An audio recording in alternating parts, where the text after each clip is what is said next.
అందరికీ నమస్కారం అండి. దయచేసి మన వీడియోలు చూస్తున్న ప్రతి ఒక్కరూ లైక్స్ అండ్ సబ్స్క్రైబ్ చేస్తే నన్ను కూడా ప్రోత్సహించిన వారవుతారు. దీంతో మరిన్ని మంచి వీడియోలు చేసే అవకాశం కలుగుతుంది, గమనించగలరు. ఉన్నది ఉన్నట్లు చెప్పే వాళ్ళను దూరం చేసుకుంటాం, లేనిది ఉన్నట్లుగా చెప్పే వాళ్ళను తేలికగా నమ్మేస్తాం. మనం నిజం తెలుసుకునే లోపు నిజాయితీగా ప్రేమించిన వాళ్ళను దూరం చేసుకుంటాం. అదే జీవితం. అవసరమైతేనే మాట్లాడు, లేదంటే నిశ్శబ్దంగా ఉండు. సాధ్యమైనంత వరకు సంభాషణల్లో ఇతరుల ప్రస్తావన వద్దు. మిమ్మల్ని అర్థం చేసుకున్న వారు మీపై కోపాన్ని చూపరు. మిమ్మల్ని అర్థం చేసుకోని వారి కోపానికి మీరు పెద్దగా స్పందించనవసరం లేదు. అందరూ అంటూ ఉంటారుగా, డబ్బు కాదు ముఖ్యం, ప్రేమానుబంధాలు అని. కానీ ఆ ప్రేమానుబంధాలు నిలవాలంటే కూడా డబ్బే కావాలి. డబ్బు లేకపోతే మీ సొంత వాళ్ళే నిన్ను లెక్క చేయరు. ముందుకు తీసుకెళ్ళలేని గతం, వెనక్కు లాగేసే జ్ఞాపకం ఎంత గొప్పదైనా అనవసరం. ఎదుటివారిని ఎవరిని పూర్తిగా అర్థం చేసుకోవాలి అనుకోకు. ఎందుకంటే పూర్తిగా అర్థమైతే ఎవ్వరూ జ్ఞాపకం ఉంచుకోరు. కొందరి జ్ఞాపకాలు కూడా ఊపిరిలాగే ఆగే వరకు మనతో ఉండిపోతాయి. కృష్ణుడు ఎక్కడ ఉంటాడో అక్కడ ధర్మం ఉంటుంది. ఎక్కడ ధర్మం ఉంటుందో అక్కడ శాశ్వత విజయం ఉంటుంది. అగ్ని, అప్పులు మరియు శత్రువులను త్వరగా మరియు పూర్తిగా పరిష్కరించాలి. ఏదైనా మిగిలి ఉంటే అవి పెరుగుతూనే ఉండవచ్చు. పనిని ఎప్పుడూ సగంలో పూర్తి చెయ్యకూడదు.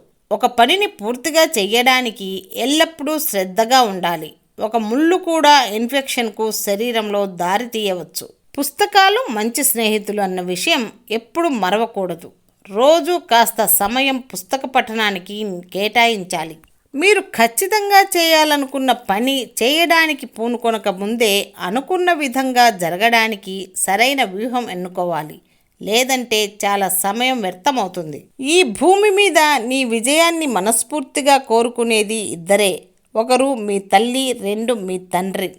జీవితంలో ఎప్పుడూ దేశకాలమాన పరిస్థితులకు అనుగుణంగా మారాలి. వాస్తవాదిగో బ్రతకాలి.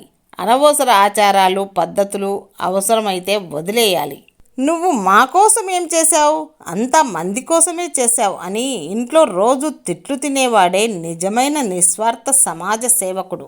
మనిషిని పెంచితే నీడనిస్తాడో లేడో గ్యారంటీ లేదు, కానీ మొక్కని పెంచితే ఖచ్చితంగా నీడనిస్తుంది. ముళ్ళు ఉన్న గులాబీకి అందం ఎక్కువ, కోపం ఎక్కువ ఉన్న మనుషులకు ప్రేమ ఎక్కువ.